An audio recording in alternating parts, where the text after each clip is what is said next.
Então, olha só, aqui a gente vai ter várias discussões, mas eu vou focar hoje na discussão de coluna cervical, tá? Só queria dar os créditos dessa aula aqui, que é do professor Jefferson, um grande amigo meu, onde a gente divide essas aulas para ficar bem inteirado. Ele é especialista de coluna, e eu vou tentar fazer esses casos clínicos junto com o exame físico, que eu acho que fica muito mais interessante do que eu ficar mostrando um monte de exame físico e vocês não entenderem muito o que é que a gente vai discutir, tá? Me falem se vocês estão conseguindo ver a tela cheia. Estão conseguindo ver a tela cheia? Sim. Ok, então vamos lá. Então a ideia agora é que a gente fale sobre uma parte do nosso corpo, movimento extremo, esse movimento extremo da coluna cervical, é que, deixa eu colocar aqui, eu acho que vai nos ajudar.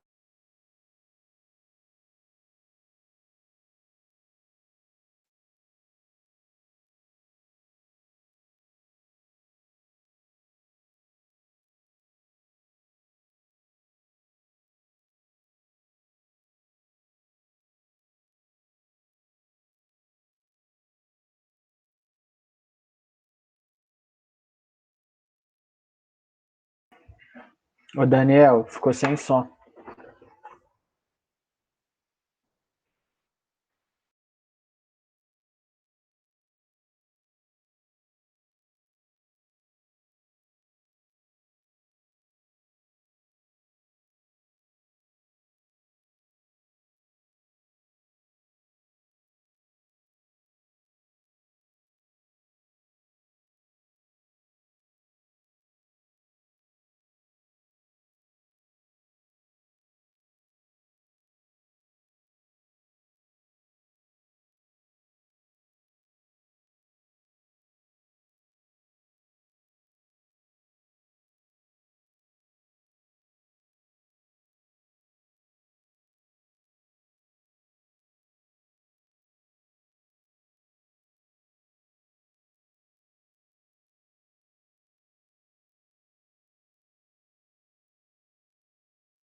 Não, professor, tá mudo ainda.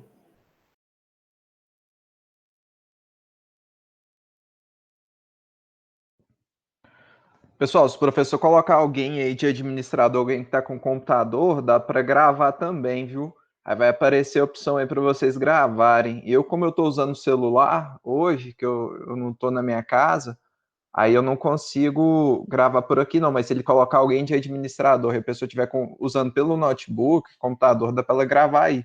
Depois é só upar no YouTube.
Agora voltou?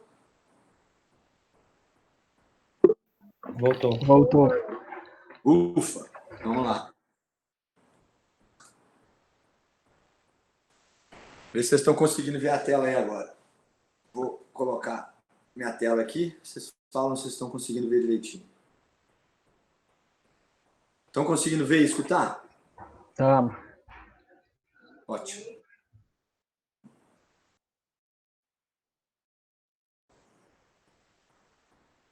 Estão conseguindo ver a tela do PowerPoint? Sim. Sim. Ótimo. Então, muito bem. Qualquer dificuldade, qualquer problema, vocês me interrompem com o som, tá? Então, a gente vai fazer o exame clínico desse paciente, vai aprender a fazer a parte clínica desse paciente através de um histórico, através de um caso. É assim que a gente vai aprender, esse primeiro momento, a fazer a avaliação clínica. É muito melhor que a gente veja exame físico quando a gente está discutindo um caso real, tá? Então, como eu disse, eu queria deixar os créditos todos para o Jefferson, esse caso é dele, e essa aula também é dele, que foi me cedido. Então, a gente vai falar de um paciente no sexo feminino, do lar, que há 40 dias iniciou uma dor forte no ombro, essa dor forte no ombro acompanhada de dor no pescoço, seguida de radiação para o membro superior esquerdo, braço, cotovelo e antebraço. Relata que teve dormência, formigamento no membro superior esquerdo. Como a gente não está numa sala aberta, eu vou muito mais relatando e qualquer dúvida vocês vão me interrompendo. Então, a maioria das vezes, a gente tem que entender se a dor local ela é irradiada, referida, ou se ela é exatamente nesta posição. Então, dormência, formigamento, a gente tem uma associação com a compressão, tem uma associação com o contato direto com a saída nervosa, e nós sabemos que a região cervical, aqui ó, da região cervical, não sei se vocês estão vendo a minha imagem, nessa região cervical sai toda a região do plexo braquial, que vai sair ali de C5, C6, C7, C8, T1, formando os troncos formando fascículos, fascículos terminando em nervos, e esses nervos trazem toda a parte da inervação motora e sensitiva do braço e antebraço. E as dores do pescoço, elas têm inúmeras causas. Tem tanto causas habituais, como causas habituais do nosso dia a dia, da nossa vida, que é dormir no travesseiro ruim, ficar numa posição de cadeira que não é satisfatória, dirigir muito tempo, pegar muito peso, colocar bolsas pesadas, carregar coisas pesadas no colo, mãe que carrega a criança no colo, pode levar dor no pescoço e dor no ombro. Como também podem ser decorrentes de doenças traumáticas, acidente de carro, queda de bicicleta, né, ou traumas diretos e assim por diante. E também podem ser situações locais de compressão, de anatomia, onde a gente tem associações com síndrome do desfiladeiro torácico, com hérnias cervicais, a gente tem associação com tumorações, com doenças inflamatórias. Então, todas as dores a gente vai dividir em sempre 5 vertentes: traumática, inflamatória, infecciosa, tumoral e compressiva. Então, essas são as dores que a gente vai localizar na região do ombro, na região da coluna cervical, para assim a gente direcionar o que nos incomoda.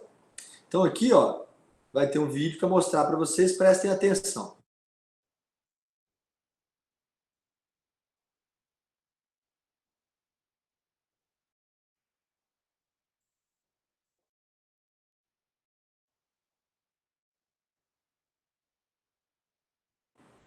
Então, vocês escutaram a paciente relatando o que é que ela queixava. Essas queixas... Puta merda. Tá, estão me escutando, não? Ô, professor, o vídeo saiu sem áudio. Ah, tudo bem, mas vocês estão me escutando, né? Eu relato... Não, a gente está te escutando. Beleza. Então, eu vou passar o vídeo de novo e vou relatar o que ela falou, tá? Então, olha só. Ao da dor. Então, ela está apontando aonde a pessoa... até aonde a dor iniciava. Então, falando que a dor ela vinha do antebraço até a região da mão, saindo dessa região posterior do pescoço. Então, assim, a gente já começa o exame físico tentando ver, sem encostar a mão na paciente, e localizar o que ela estava sentindo. E essa localização do que ela estava sentindo dá para a gente uma diretriz, né? Mostrando que ela começou há 30 dias novamente, uma dor no pescoço, irradiando na região do braço, axila do braço, e aí ela estava já em um processo de tratamento. Eu não vou ficar entrando em muitos nomes de medicações, não é nem o momento para vocês, mas só para mostrar a quantidade de remédios que ela já estava tomando para todo esse processo. Ó. Ela já estava tomando pregabalina, ela já estava fazendo fisioterapia para aliviar os sintomas de dor, ela já estava tomando vitaminas com anti-inflamatórios, ela já tinha tomado diversas medicações e ela não tinha melhorado. Isso é o que ela tinha feito antes de nos procurar. Por isso que a atenção ao nosso exame físico ela é muito importante. Então aqui a gente vai entrar especificamente na nossa análise física. Então a gente viu que o relato da paciente nos dá a diretriz que a gente vai trilhar desse exame físico. Então olha só, como que a gente faz mobilização ativa? Ó, a gente vai pedir e relatar a paciente para ela fazer os movimentos. Pedir para ela fazer a extensão do pescoço. Vocês estão vendo que ela já deixa, que é com a extensão do pescoço, ela já sente dor na face lateral do braço. A gente está pedindo para ela colocar o queixo no flexão do pescoço. E ela também está questionando a flexão do pescoço. Aqui a gente está fazendo movimentação látero-lateral da coluna. E a gente está compondo todo o mecanismo de avaliação ativa da nossa coluna. O que eu estou dizendo como avaliação ativa? Quanto de extensão, quanto de flexão, quanto de inclinação lateral para um lado e para o outro. E além disso, a gente pode fazer a avaliação de rotação do pescoço. E assim a gente consegue avaliar a transição cérvico-torácica para flexão e extensão, rotação da cabeça, que é a transição occipito-cervical, que vai ser a transição entre o atlas e o occipital, e a inclinação látero-lateral, que vai ser a composição das facetas articulares, permitindo a inclinação junto com a relação entre o atlas e a relação entre o odontoide, que também nos ajuda a fazer a rotação. Tá? Então, isso é movimentação ativa do doente. Não sou eu que estou fazendo o movimento, e sim o doente que está fazendo o movimento. Tá? Então, olha só. O que nós testamos? Movimentos da coluna cervical. Flexão, extensão, inclinação lateral e rotação. Esses movimentos são avaliados ativamente pelo próprio paciente. E depois nós podemos explorá-los passivamente, para saber se o bloqueio não é álgico pela dor, e a gente vai, obviamente, se atentar ao limiar doloroso desse doente. A gente não quer fazer o paciente sentir dor, a gente quer o diagnóstico preciso desse problema. Tá? E assim vai. No caso dessa paciente, ela apresentou dor à movimentação da coluna cervical, dor à execução dos membros, irradiação para membro superior. Isso é um indício forte de que essa dor referida no ombro tem origem cervical. E é aquilo que eu disse naquele começo para vocês. A gente precisa saber se a dor ela é referida, irradiada ou localizada. Irradiada, quando a dor da coluna cervical ela segue um trajeto até o braço. Referida é quando eu não tenho muita queixa na dor cervical, na região cervical, mas eu tenho dor no ombro. E dor localizada é aquela dor que é pontual na coluna cervical. Então, a dor referida é aquela que aparece no membro superior, mas ela tem uma localização na coluna cervical. E aí a gente vem para o nosso primeiro teste, que é o teste de Spurling. Eu vou mostrar para vocês o teste que é o teste de Spurling, que vai nos ajudar a traduzir essa interpretação. Então, essa paciente optou por não explorar a movimentação passiva, nós optamos, mas poderíamos, para a gente não causar mais dor, perder a confiança do paciente naquele primeiro momento, porque já estava bem claro tudo aquilo que a gente já tinha observado. Então, voltando aqui ao que a gente estava evidenciando, o que é o teste de Spurling? O teste de Spurling é o teste de compressão foraminal. A gente sabe que o forame ele sai na região lateral da coluna cervical. E quando eu faço uma superinclinação lateral da coluna, então vocês estão vendo o examinador fazendo uma compressão axial e lateral com inclinação da coluna, eu tenho uma compressão do forame do mesmo lado, eu fecho o forame, E se for hérnia, se for artrose facetária ou se for uma compressão, eu tenho uma resposta positiva com irradiação, tá? Não é do referido, é irradiação para o membro superior da mesma região que eu inclinei a cabeça, tá? Mais uma vez, se vocês tiverem dúvidas ou quiser que repita, é só vocês me interromperem. Então, esse é o teste principal de Spurling, onde a gente vai avaliar questões ligadas a alterações foraminais, hérnia e compressões facetárias. Então, aqui eu mostrando para vocês, na anatomia da coluna cervical, o teste de Spurling, o que ele vai levar. Então, aqui, ó, nesta região central, nós temos a medula. Na medula, nós vamos sair as raízes. Essas raízes, elas vão levar a essas áreas entre as facetas articulares da vértebra superior e inferior, que quando existe qualquer alteração específica, e causas de alteração específica, está descrito aqui para vocês, estenose foraminal, que é uma artrose, um desgaste, um aumento do volume ósseo, diminuindo o volume foraminal, osteófitos também por artrose, hipertrofia facetária também por artrose, ou hérnia discal. Professor, Sim? estão pedindo para repetir aqui. O teste? Isso, o início dele. Vamos lá. Então, o que acontece no teste de Spurling? Aqui vocês viram que a paciente ela queixou dor naquele nosso exame físico, quando ela inclinou a cabeça e ela queixou dor e radiação para o mesmo lado. Essa dor e radiação para o mesmo lado, sem a gente colocar a mão na paciente, ela já é uma direção para que o teste de Spurling seja positivo. E aí o teste de Spurling é compressão axial e inclinação lateral. Isso fecha o forame do mesmo lado e tem uma tendência a comprimir as raízes se houver uma diminuição do volume daquele forame. Raízes do mesmo lado. E aqui mostra para vocês como isso acontece. Raízes do mesmo lado do forame acometido através de uma inclinação, que eu aumento a compressão nessa área e diminuo o volume, e isso pode ser por hérnia, estenose, osteófito ou hipertrofia, podem levar a compressões com irradiação da área onde aquele nervo atua. Por exemplo, eu vou mostrar para vocês mais para frente. Se for uma raiz de C5, a paciente vai queixar na região lateral do braço. Eu tenho uma divisão clara entre os pontos sensitivos que as raízes acometem. E eu tenho aqui outras causas raras de comprometimento, tumor e abscesso, levando aqueles 5 pontos principais que eu disse para vocês de dores na região cervical. A gente tem doenças inflamatórias, doenças traumáticas, doenças infecciosas, doenças tumorais e as doenças da vida, que são artroses, por exemplo. Tá? Então, aqui ó, a dor referida é aquela dor onde a paciente não aponta para o pescoço, aponta para o braço, como a área principal de dor, mas no nosso exame a gente evidenciou que, pertinentemente, a dor originária seria da região cervical. E como ela mostrou uma topografia, e isso é importante para vocês diferenciarem, porque agora a gente está lidando inicialmente no ano de vocês com um conceito. Por isso que eu estou querendo apresentar esses conceitos para vocês de dor referida, dor irradiada e dor localizada.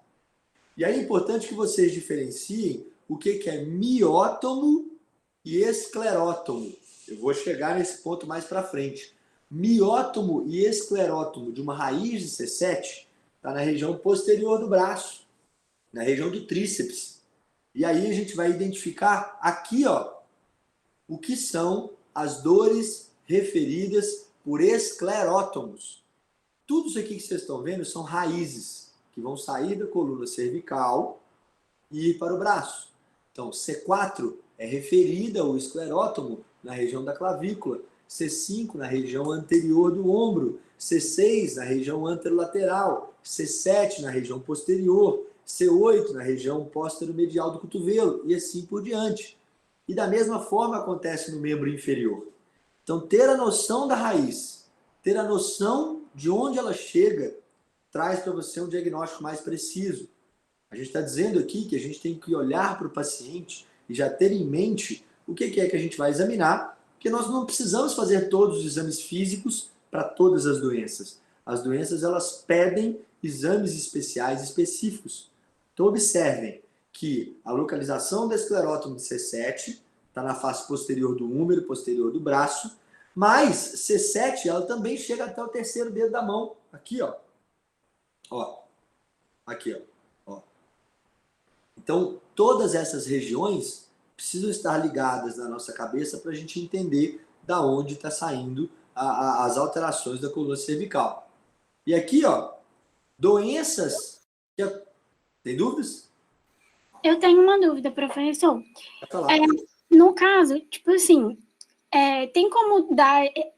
Como é que eu vou explicar? Tem como eu sentir em uma região mais de uma coisa? Por exemplo, eu tenho uma dor no pescoço, mas ela não ir só para o braço, mas ir para outro lugar. Aí caracterizaria mais de um diagnóstico? Então, pensa comigo. Qual que é a chance de eu ter uma compressão entre C2, C3, C4, C5, C6, C7? É baixa ou alta? É baixa. Baixa. É baixa. Quando as dores elas são no braço inteiro, elas não têm localização específicas, ou elas são inespecíficas, ou o paciente não consegue referir um esclerótomo ou um dermátomo, a gente tem que procurar outras causas. Essas causas não vão ser anatômicas. Elas podem ser fibromialgia, elas podem ser dores musculares, porque elas não vão ter relação com raiz. Isso é importante vocês terem isso definido. Que a raiz, ela tem nome e sobrenome. Raiz, por exemplo, aqui mostrando para vocês, ó, nessa figura, a dor referida cervical, eu tenho claramente onde é que elas vão acontecer. C5 é uma área, C6 é outra área, C3 é outra área, C4 é outra área. Toda essa área combinada é impossível. E a gente tem que procurar outra doença ou outra causa. Entendeu? Entendi, beleza. Maravilha. Então vamos lá. Vou voltar aqui para vocês verem o que é dor esclerótoma, que você vai ver especificamente onde a raiz inerva, da parte motora ou da parte sensitiva, e da cervical mais alta, que está localizada na região mais alta do pescoço. Tá? Então, aí ó, vem o teste da sensibilidade, que é exatamente isso que você me mostrou, você me perguntou. Olha aqui para vocês verem. Divide o braço de vocês, ó, C5, C6, C7, C8, T1 e T2. É possível eu ter uma compressão de C5 e T2 ao mesmo tempo? Gente, tudo na vida é possível, mas obviamente é super raro e com uma possibilidade muito remota. Tá? Então olha o vídeo. Olha a queixa da paciente como ela é clara. Olha um fiozinho onde eu vou determinar. Ó, C5. C5. Um lado e outro. C6. Testo de um lado e outro. C7. De um lado e outro. E eu pergunto para a paciente se ela sente diferença, se é igual. Dedo, T8. Então ela vai me falando se está normal ou se está anormal. Então ela vai queixar, como ela queixou, uma alteração clara na face lateral do braço.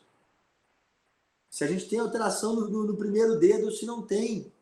Então eu consigo ser determinante no dermátomo. Observem que dermátomo é diferente de esclerótomo.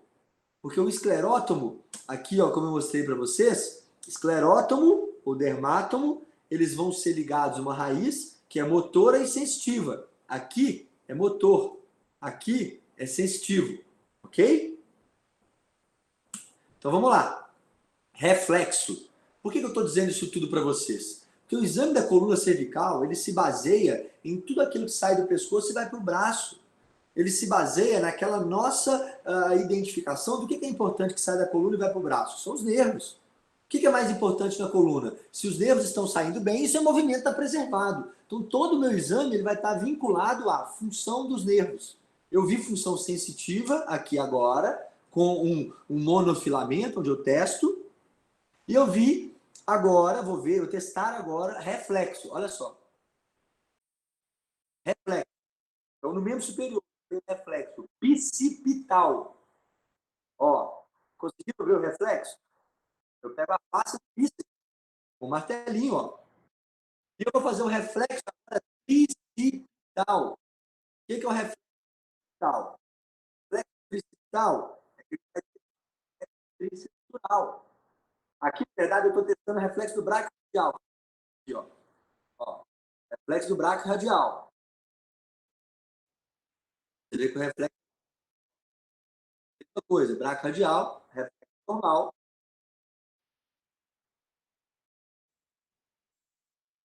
Reflexo agora, eu vou testar 7, ó. Reflexo normal, ó.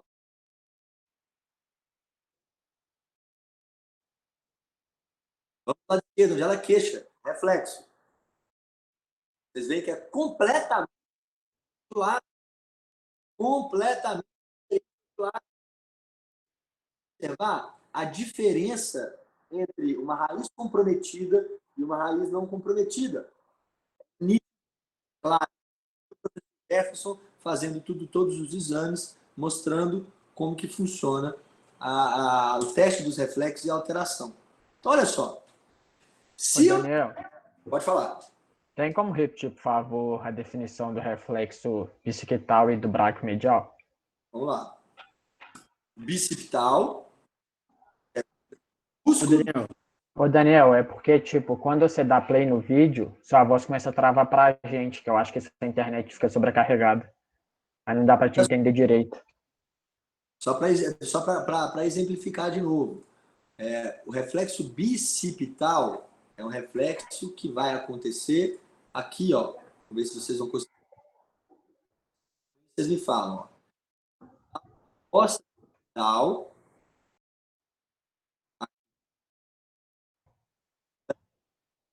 Distal.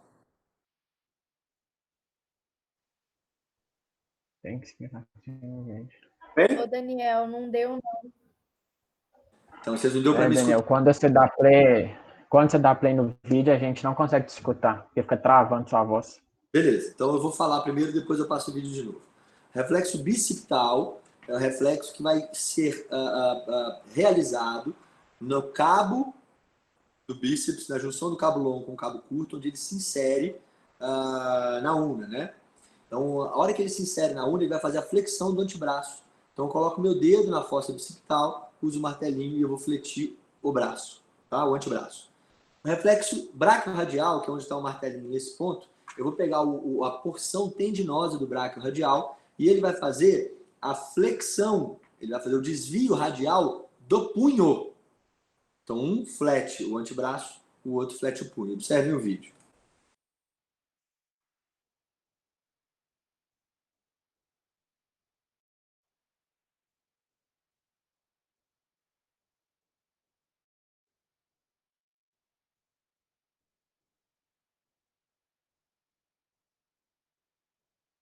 Conseguiram identificar direitinho a diferença? E a outra diferença é que a raiz bicipital é C5, a raiz braquiorradial é C6. Tá bom? Então, vamos lá. Então, pensando em C7, que é a nossa raiz, isso vai valer para todos os outros, isso depois vocês podem pegar especificamente de cada raiz. Aqui, ó, motor de C7, tríceps, lá em cima. Isso é aquele esclerótomo que nós dissemos. No antebraço, ele vai fletir o punho, que ele vai ajudar essa região do antebraço. Agora, e sensitivo? Sensitivo é no dedo. Ou seja, eu posso ter uma dor referida por esclerótomo na face posterior do antebraço e uma dor referida por dermátomo, por sensibilidade, na região do dedo do meio. E eu posso ter uma alteração de reflexo do tríceps. Tudo isso com a mesma raiz. Conseguiram perceber? Então vamos lá. Ô, professor. Fala. Bom dia. Uma dúvida aqui. Então, o esclerótomo eu vou testar a partir dos reflexos? Esclerótomo é músculo e reflexo. Tá, então eu vou identificar o esclerótomo danificado pelo reflexo, pelo teste de reflexo. E o dermátomo pelo teste de sensibilidade, é isso? Exatamente. Comparando um lado com o outro. Exatamente. Tá, obrigado. Então, o que a dor radicular de C7 pode levar? Então, ela vai levar a uma distribuição de dermátomo e esclerótomo, onde eu vou ter redução da força do tríceps, redução ou abolição do reflexo tricipital e alteração da sensibilidade de C7. Só que nem sempre tem tudo junto. Pode ter um e a ausência do outro. E essa dor radicular e referida, elas podem coexistir, mas nem sempre. Certo? Entenderam isso? Ô, Daniel, Oi? o reflexo do bíceps é de C7 ou de C5? Bíceps é C5. E qual que é o de C7? C7 é o tríceps. Aqui, ó. Ah, tríceps, tá. Beleza. E o reflexo de C6 é o braquiorradial. E é muito comum, gente, isso para o exame físico de vocês, vale muita observação, que o exame físico ele precisa iniciar na sua atenção ao doente. Então, o que é a atitude antálgica? Extremamente comum. Todo paciente que tem uma hérnia, ele tem uma tendência a ficar assim, ó, com o braço dessa forma. Aqui, ó. Ele tem uma tendência a ficar com o braço dessa forma.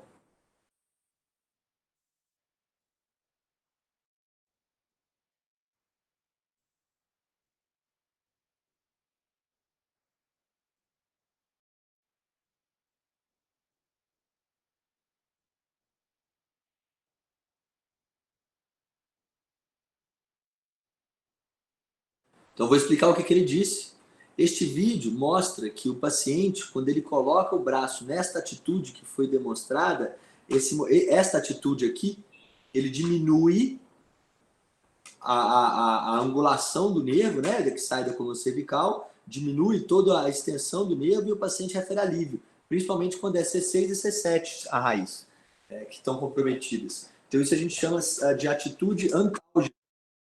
E essa atitude antálgica é chamada de sinal de Bakodi, tá?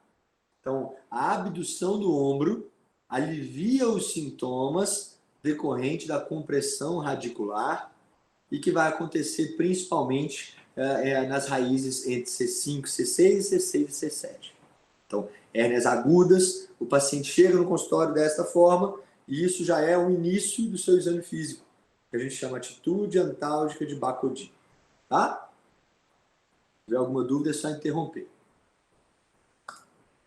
Então, olha só. No ombro, a gente vai fazer todas as avaliações. Vocês vão ter a parte de anamnese do ombro, mas a gente, óbvio que vai fazer todos os testes do ombro para poder elucidar se não existe nada coexistente, mas a avaliação da coluna cervical também inclui a avaliação do ombro, porque uma coisa é referida à outra.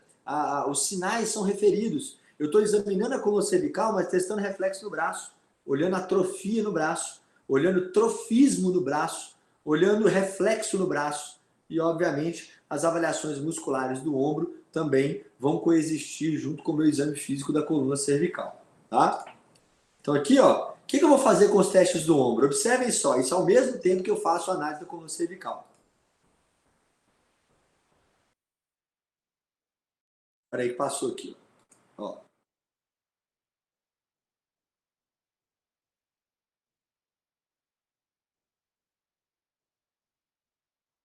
Então, aqui é um exemplo mostrando que o exame é sempre iniciado no membro onde ele não sente dor, para você ganhar confiança e ver como é que funcionam as amplitudes. E depois eu vou testar os testes de impacto e mobilidade da mesma forma.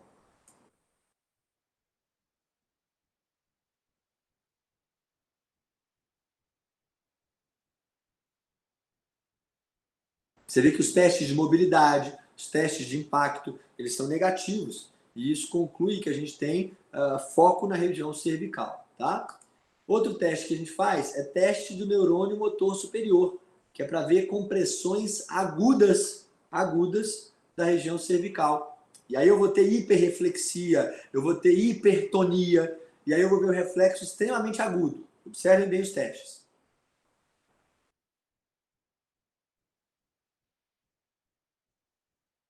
Então, vocês estão vendo que eu não tenho hipertonia e eu não tenho hiperreflexia. Isso quer dizer que eu não tenho alteração do reflexo no neurônio motor superior, que pode acontecer no membro superior ou membro inferior.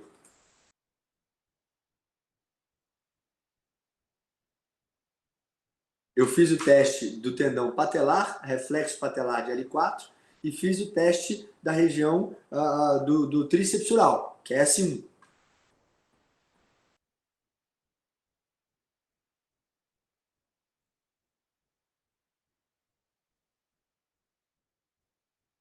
Eu vou voltar. A explicação é que a hérnia de disco nos membros superiores, agudas, elas também podem alterar o reflexo no membro inferior. Isso é o que chama de síndrome do neurônio motor superior.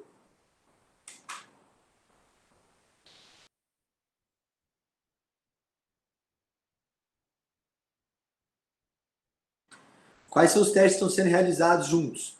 Teste de Babinski, para ver se tem compressão aguda, que é esse teste que a gente passa uma lâmina na...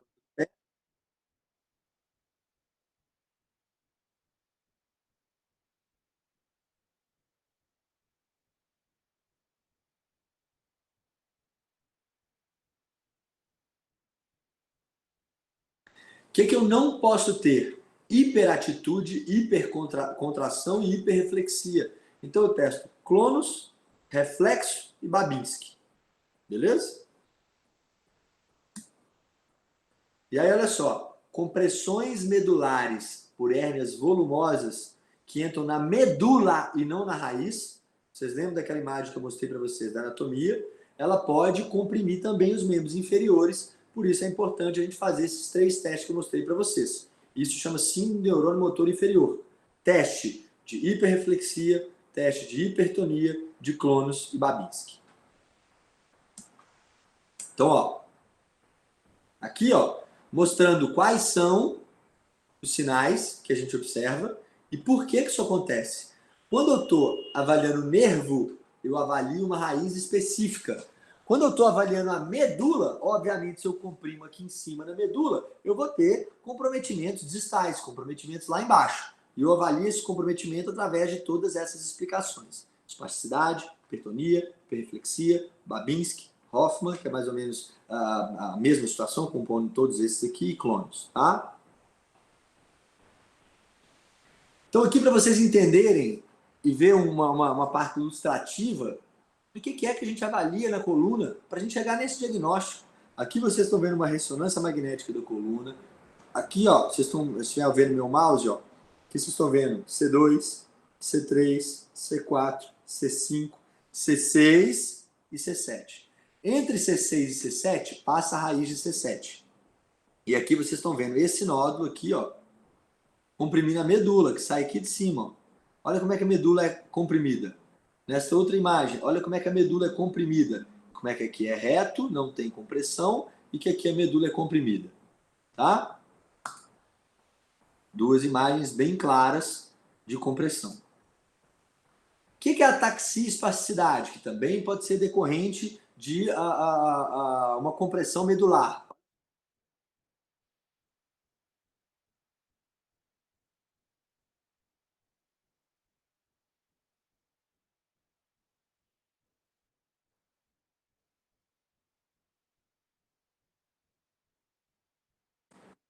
Vocês veem alteração de equilíbrio, marcha com base alargada, não tem extensão do tornozelo e baixa flexão de joelho. Isso é o que a gente chama de ataxia e espasticidade. Isso é o que acontece quando a gente tem alterações muito agudas e muito fortes na coluna cervical. Tá? Tem como repetir as alterações? Você falou do equilíbrio, a baixa flexão do joelho, a marcha e qualquer outra? Então, base alargada. Ele anda com os pés mais abertos. Baixa flexão do joelho. Baixa extensão do tornozelo e falta de equilíbrio. Sinal de Babinski, ó. Objeto pontiagudo, estímulo na planta do pé e eu vou ter uma hiperatitude dessa região. Olha só.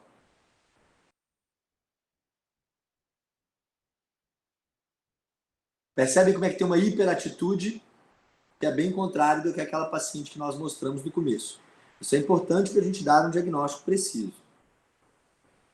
Sinal de Hoffman. A gente tem a mesma ideia. Calma aí, Daniel. Rapidinho. Sinal de Babinski, quando ele tem a hiperreflexia, é positivo ou... É positivo. Positivo. Positivo. Tá. Beleza. Daniel, mostra de novo o sinal de Babinski, por favor, vídeo.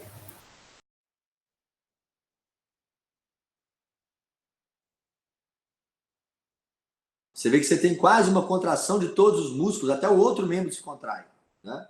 Por causa da falta de coordenação do neurônio motor. O sinal de Hoffman, que serve da mesma forma, ele é caracterizado pela flexão da articulação interfalângica distal do indicador e polegar, aqui, ó, dessa flexão, após uma súbita flexão da interfalangiana distal do terceiro dedo. Eu vou mostrar como é que faz. E esse sinal, ele não é isoladamente avaliado, mas é porque tem no livro de exame físico e eu estou contextualizando para vocês. Você vai ter o mesmo sinal, hiperreflexia, hipertonia, hiperatitude, que é o que quando tem uma hipercompressão do nervo a gente vai encontrar. Ó.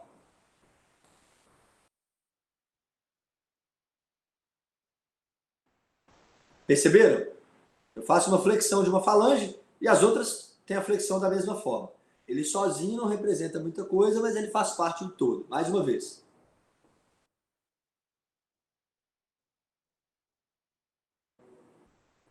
Certo? Vamos lá. Então, ó, resumo da nossa paciente para a gente resumir nosso exame físico.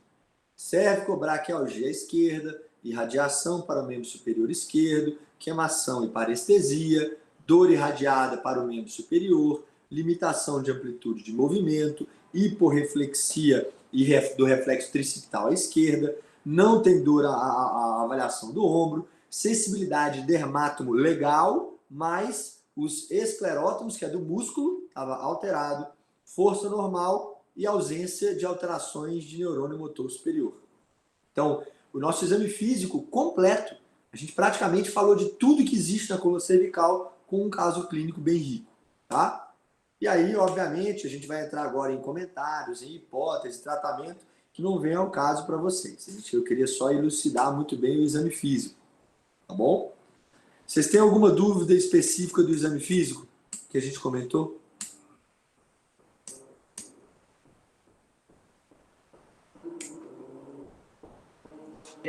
Ô Daniel, eu tenho uma aqui. Quando você está fazendo com o primeiro paciente ali, a mulher, você fez o sinal de Babich e ela teve a hiperreflexia, né? Não, ela não teve. Não teve. Olha o sinal de Babinski dela. Olha aqui. Tá.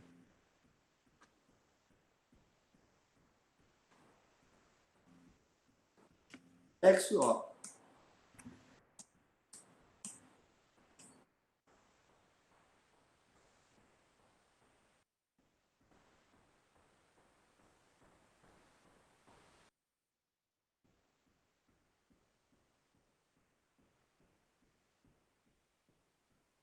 O pé levanta, mas é normal. Eu não mexo nos outros músculos.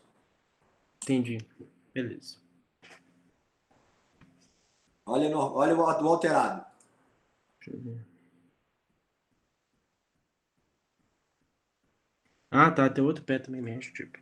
Até o outro pé mexe. Saquei. Valeu. E aqui, ó, como curiosidade só, material que depois eu posso disponibilizar para vocês, se vocês quiserem, que também é do Jefferson.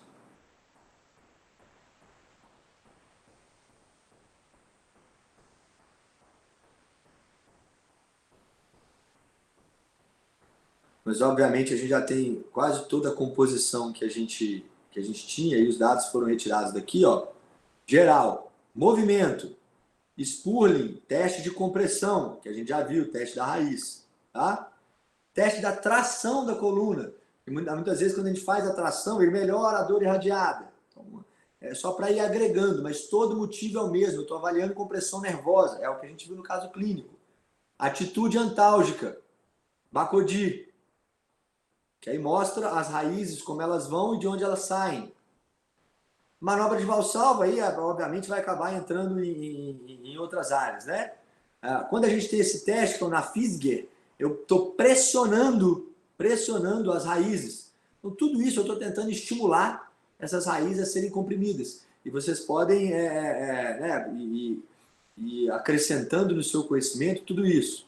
Os outros vocês vão ver em coluna cervical, em coluna lombar e torácica. Aqui teste para ataxia, quando a gente tem derrames, tumores, se o paciente consegue colocar o dedo no nariz de olho fechado. Teste do equilíbrio, para manter equilibrado de olho fechado. Teste da artéria vertebral, que ela passa nos forames cervicais e eu vou fazer uma compressão específica do forame cervical.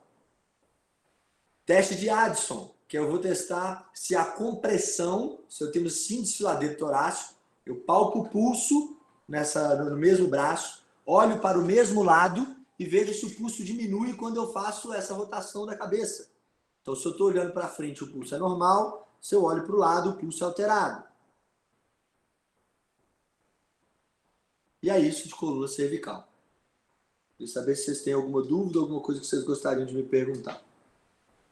Ô, Daniel, você pode mandar esse arquivo para a gente? Eu mando para vocês. Eu mando para a Ana e ela distribui para vocês.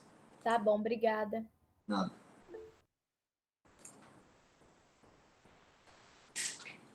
Justo, galera? Alguma dúvida?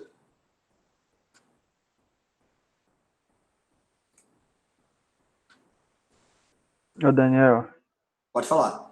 eu sempre vou começar meu exame pelo teste de sensibilidade? Não, você sempre começa olhando, vendo a atitude, Depois de olhar, sim. e aí depois você O vai exame físico. Tá.